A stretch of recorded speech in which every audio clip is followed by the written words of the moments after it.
नमस्कार दोस्तों। तो डोनाल्ड ट्रंप ने 4-5 दिनों पहले एक बात बोली थी कि I want to stop this Israel Hamas conflict as soon as possible and at any cost.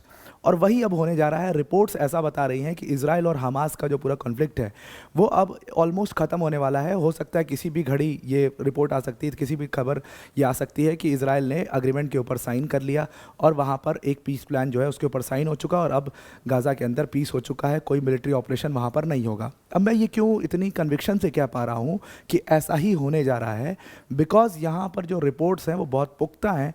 और डोनाल्ड ट्रंप का जो 1-2 दिन पहले 21 पॉइंट पीस प्लान आया था उसके ऊपर मीटिंग जो है वो बेंजामिन नेतन्याहू के साथ होने जा रही है। लेकिन क्या बेंजामिन नेतन्याहू पूरी तरीके से, क्योंकि पहले भी कई बार पीस टॉक्स हुई, पहले भी कई बार सीज फायर टॉक्स हुई, लेकिन नेतन्याहू हर बार पर आकर के एक चीज़ पर अड़ जाते थे, वो था द एग्जिस्टेंस ऑफ पैलेस्टीन। अब यहाँ पर भी वही पॉइंट ऑफ कंटेंशन है अगेन। लेकिन डोनाल्ड ट्रंप क्यों ऐसा करना चाह रहे हैं वो समझना बहुत ज़रूरी है। जो पूरा 21 पॉइंट पीस प्लान है ना, जब आप उसको देखोगे आपको भी ऐसा लगेगा कि यार ये ट्रंप ने किया है, ये यूएस ने ये प्लान सजेस्ट किया है, क्योंकि यूएस तो आज तक बिल्कुल इसके विपरीत, इससे इतर होकर के बहुत सारी बातें बोल रहा था। इसका मतलब बहुत क्लियर हो चुका है। इस पूरे 21 पॉइंट पीस प्लान को देखने के बाद आप इस चीज़ के ऊपर, इस पूरे कन्विक्शन के ऊपर आ जाओगे कि यार यूएस के ऊपर इस समय बहुत ज़्यादा प्रेशर है और उस प्रेशर में आकर के 21 पॉइंट पीस प्लान रखा गया है। लेकिन क्या उतना ही प्रेशर इजराइल के ऊपर है? क्या इजराइल उतने ही प्रेशर से इस पीस प्लान को मानेगा? इसके ऊपर अभी भी संशय है। और वो जो पूरी एक रिस्पेक्ट वाली बात है, क्या वो अपने रिस्पेक्ट को दाव पर लगाएंगे, वो भी एक पूरा पॉइंट ऑफ कंटेंशन यहाँ पर है। तो डिटेल में पहले तो बेंजामिन नेतन्याहू के इस रिएक्शन को समझते हैं। He is very very furious, he is not happy. एकदम साफ उनके, मतलब साफ उनकी जो रिएक्शंस हैं उससे साफ पता चल रहा है that he is not at all happy with US peace plan. तो पहले तो बेंजामिन नेतन्याहू के रिएक्शन को समझते हैं, क्या चल रहा है उसको समझते हैं, और उसके बाद 21 पॉइंट पीस प्लान पर आएंगे कि वो एग्जैक्टली क्या कहता है।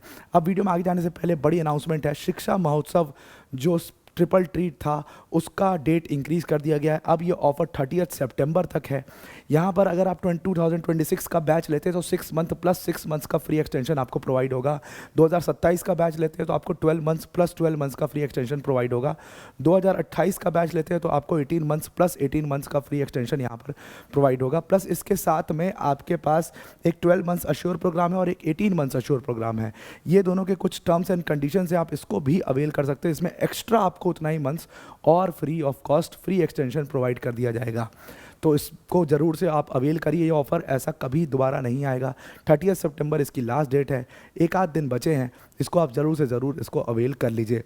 Now coming on the main point कि अगर आप यूपीएससी सीएससी की प्रिपरेशन जो है उसको फ्री ऑफ कॉस्ट करना चाहते हैं तो अनअकैडमी ने आपके लिए अपना नया यूट्यूब चैनल खोला है, यूपीएससी मंजिल बाय अनअकैडमी। और इस चैनल पर डेली जो है आपको वीडियोस मिलेंगी। फ्री ऑफ कॉस्ट आपकी यूपीएससी की प्रिपरेशन हो सकती है। इस चैनल को आप ज़रूर से ज्वाइन कर लीजिए, पिंड कमेंट में उसका लिंक है। Now coming to the point, तो देखो डोनाल्ड ट्रंप ने क्या किया, इजराइल और यूएस के बीच में एक अग्रीमेंट साइन करने की बात करी। ट्रंप एडमिनिस्ट्रेशन ने कहा कि इजराइल और यूएस के बीच में ये जो पीस अग्रीमेंट है ये एक बार साइन हो जाएगा तो गाज़ा के अंदर शांति आ जाएगी। इजराइल का जो पूरा मिलिट्री प्लान है गाज़ा के अंदर, वो प्लान वहाँ पर रुक जाएगा। और ये बहुत जल्दी, आज या कल में, मीटिंग है आज होने वाली है, तो आज या कल में ये पूरा साइन होने वाला है और बहुत जल्दी उसके ऊपर न्यूज़ आ जाएगी। अब ऐसा सारी जो न्यूज़ एजेंसीज है सब ने ये क्लेम किया है। अब देखिए यहाँ पर आप देखोगे तो ट्रंप ने शुरू में जब वो आए थे तो उन्होंने इजराइल के ऊपर प्रेशर बनाया था कि भाई वॉर को रोक दिया जाए। बाद में फिर आप देखो कि ट्रंप का स्टांस बिल्कुल चेंज हो गया था। वो एकदम इजराइल को सपोर्ट करने लगे कि और गोली मारो और मारो और बिल्कुल सही कर रहा है इजराइल, ऐसे बयान तक उन्होंने दे दिए थे, बहुत ज़्यादा बयान दे दिए थे उन्होंने। उसके बाद आपने सुना होगा कि मार्को रूबियो अभी कुछ दिनों पहले कह रहा था कि इजराइल जो कर रहा है बिल्कुल ठीक कर रहा है और ऐसा ही ऑफेंसिव लेना चाहिए अगर आप टेररिज्म के खिलाफ लड़ रहे हो। ये सारी बातें आ रही थी और एकदम से ये सारी बातों के बीच में अचानक से 21 पॉइंट पीस प्लान आता है जो सबको शॉक कर देता है। अब 21 पॉइंट पीस प्लान पे जाने से पहले देखिए सबसे बड़ी यहाँ पर सवाल है कि आखिर ये अग्रीमेंट किसके बीच में हो रहा है। तो ये अग्रीमेंट यूएस ऑफिशियल्स और बेंजामिन नेतन्याहू के बीच में हो रहा है। यहाँ पर इजराइल के प्राइम मिनिस्टर बेंजामिन नेतन्याहू होंगे, स्टीव विटकॉफ होंगे और ट्रंप के सन इन लॉ जारेड कुशनर होंगे। ये जारेड कुशनर, स्टीव विटकॉफ और बेंजामिन नेतन्याहू इस पूरे प्लान में होंगे। यहाँ पर आपको एक चीज़ दिख रही होगी कि यार झगड़ा जो है वो इजराइल और हमास के बीच में है और मीटिंग, ये लोग आपस में मीटिंग खेल रहे हैं। तो ये क्यों हो रहा है? पहले भी यही पॉइंट ऑफ कंटेंशन रहा है कि भाई जब आप हमास को एक प्रोसेस में इंक्लूड नहीं करोगे, उस फ्रेमवर्क में इंक्लूड नहीं करोगे, तो क्या हमास आपकी बात मानेगा? वो एक बहुत बड़ा सवाल रहता है। और पहले भी जो जितने भी सीज फायर टॉक्स जो है वो फेल हुए हैं, वो इसी कारण फेल हुए क्योंकि हमास को उसमें उस तरीके से इंक्लूड नहीं किया गया, उस तरीके का स्टेक होल्डर नहीं माना गया जो वो खुद को समझता है, और इसलिए ये सारी चीज़ें हो गई और इसलिए वो सारे सीज फायर फेल हो गए। क्या ये सीज फायर सफल हो पाएगा? ये भी एक बहुत बड़ा सवाल है क्योंकि हमास को इन्होंने इसमें भी नहीं रखा है। लॉजिक बहुत सिंपल है। बेंजामिन नेतन्याहू का लॉजिक क्या है? वो हमास को एक सीरियस स्टेक होल्डर मानते ही नहीं है। उनको लगता है कि अगर हम अग्रीमेंट में हमास को बराबर बैठाएंगे तो कहीं ना कहीं हम एक तरीके से हमास को रिकॉग्नाइज कर रहे हैं, हम हमास को एक अथॉरिटी मान रहे हैं जिसके पास पावर है गाज़ा के अंदर। लेकिन हमें तो मानना ही नहीं। वही सेम कंसेप्ट जो पुतिन का था कि भाई जेलेंस्की से अगर मैं बात करूंगा तो कहीं ना कहीं मैं जेलेंस्की को एज अ लीडर एक्सेप्ट कर रहा हूं, तो मुझे जेलेंस्की से सामने सामने बात ही नहीं करनी, मैं समझता ही नहीं इसको, तुच्चा पुच्चा कौन है ये जेलेंस्की, मैं नहीं जानता।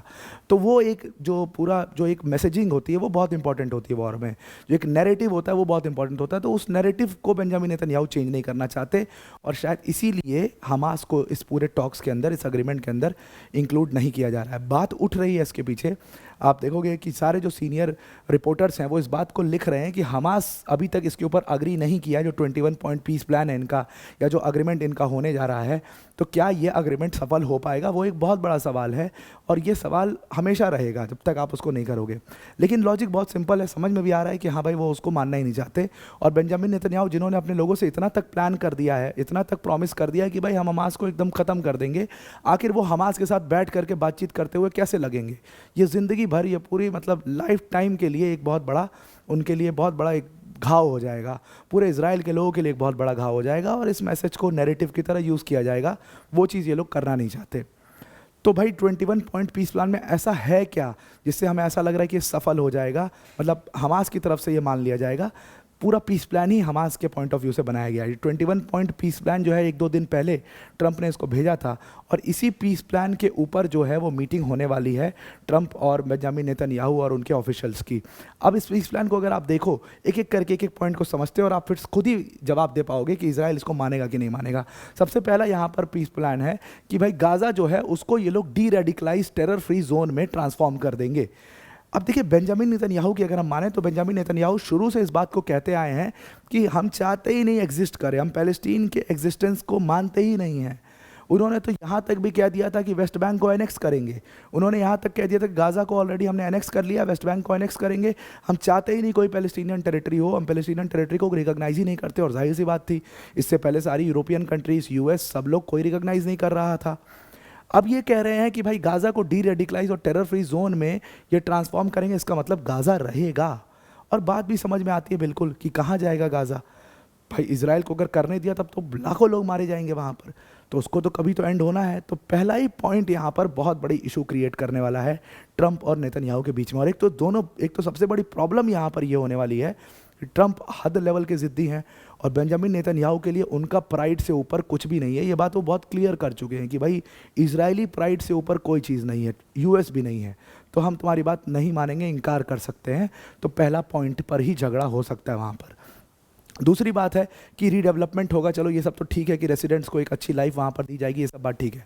तीसरा पॉइंट यहाँ पर कहता है कि चौथा पॉइंट यहाँ पर खासतौर से ये कहता है, ये सबसे इंपॉर्टेंट पॉइंट है कि 48 आवर्स के अंदर जैसे ही अग्रीमेंट साइन होगा उसके 48 घंटे के अंदर हमास ने जितने भी इजरायली हॉस्टेजेस को पकड़ रखा है उसको 48 घंटे के अंदर, जो भी चाहे वो जिंदा हैं चाहे वो मरे हुए हैं, उनको एज इट इज़ जो है वो इजराइल को सौंप दिया जाएगा, बाइज्जत उनको इजराइल को सौंपा जाएगा। ऐसा हमास करेगा। और इसके रिटर्न में एक बार हमास ने सारे जो हॉस्टेजेस हैं उनको रिटर्न कर दिया, उसके रिस्पॉन्स में इजराइल जो है 1000 गाज़ा के लोगों को जो उसने डिटेन कर रखा है वॉर के बाद, उसके पहले भी कई लोग जो है वो लाइफ इम्प्रिजनमेंट काट रहे हैं इजराइल के अंदर में, उनके ऊपर केसेस चल रहे हैं टेररिज्म के, उन लोगों को इजराइल जो है वो पूरी तरीके से छोड़ देगा। ये पहले हमास करेगा, उसके बाद इजराइल करेगा। क्या हमास पहले करेगा ये चीज़, वो भी एक बहुत बड़ा क्वेश्चन रहा। हमने पीछे देखे थे कि जो प्रिजनर रिलीज़ हुआ था उसको इंश्योर किया था कुछ लोगों ने, तो क्या हमास उसको अपनी इंश्योरिटी उस पर मांगेगा? उसके बाद ये दोनों पॉइंट्स तो चलो ठीक हैं, लेकिन इसके बाद के पॉइंट्स आप देखोगे वो आपको और ज़्यादा खल जाएंगे। इसके बाद के पॉइंट्स में साफ साफ यहाँ पर ये लोग लिखते हैं कि भाई हॉस्टेजेस रिलीज़ हो गए और हमास के जो मेंबर्स हैं फिर उनका क्या?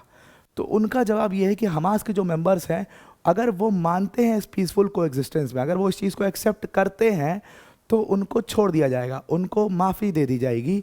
और जो हमास के मेंबर्स हैं जो इस चीज़ को नहीं मानते हैं, उनको बाकायदे सेफ पैसेज दिया जाएगा, ताकि वो जिस भी कंट्री में चाहें उसमें जा सकते हैं। जो भी कंट्रीज उनको होस्ट करना चाह रही है, जो भी कंट्री की सरकार उनको एक्सेप्ट करेगी, उस कंट्री में उनको भेज दिया जाएगा। जैसे कतर हो गया, कोई और कंट्री हो गई, अगर वो उनको होस्ट करना चाहती तो वहाँ उनको भेज दिया जाएगा।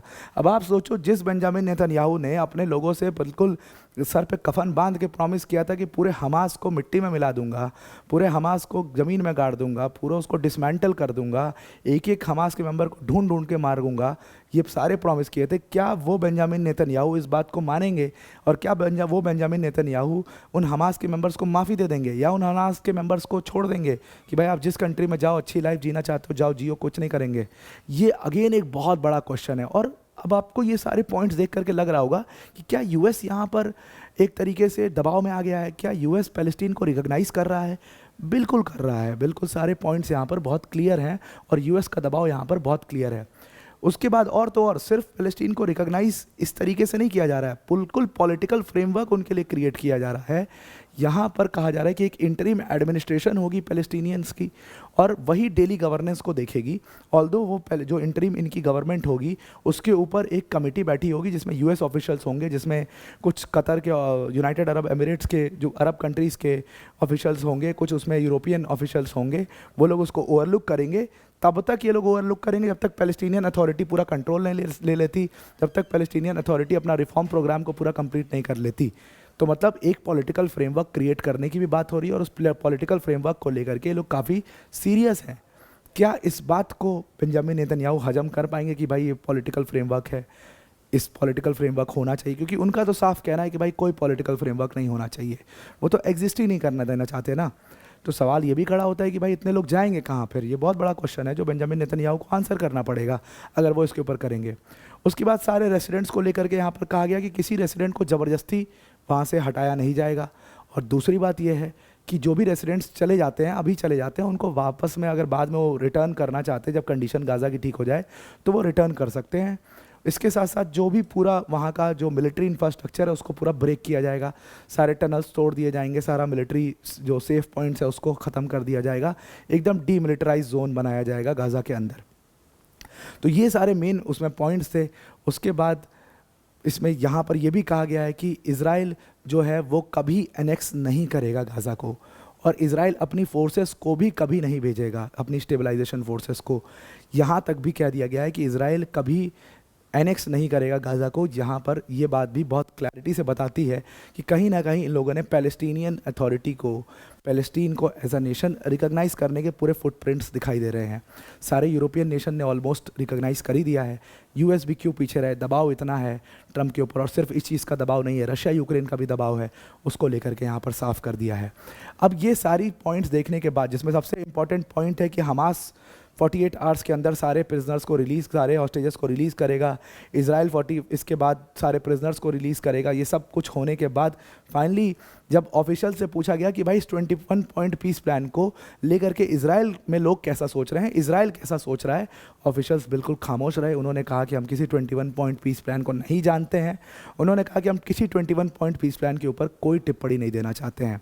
अब ये तो अग्रीमेंट की मीटिंग के बाद ही समझ में आ पाएगा कि एग्जैक्टली 21 पॉइंट पीस प्लान के ऊपर क्या रिएक्शन है बेंजामिन नेतन्याहू का।